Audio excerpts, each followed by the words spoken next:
Kung may usok, may watwat. Ano nga ba ang watwat?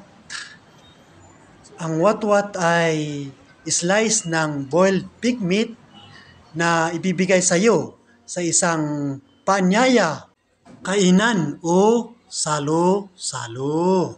Ito'y bilang isang pasasalamat ng host sa mga biyaya na natanggap niya sa buhay.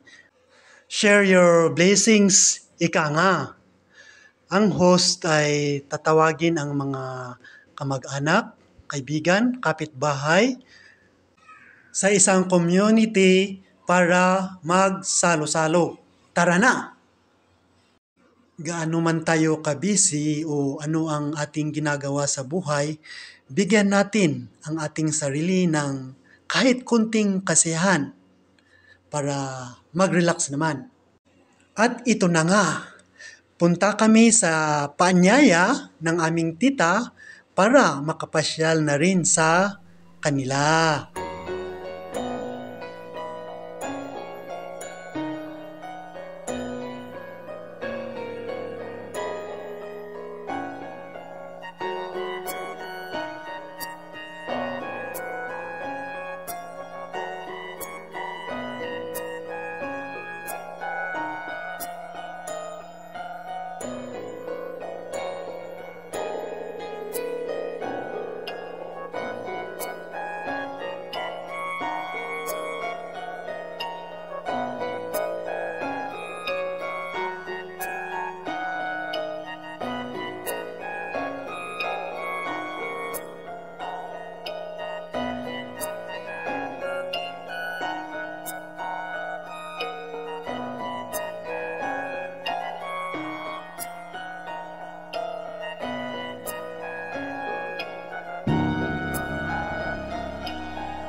What they call guava.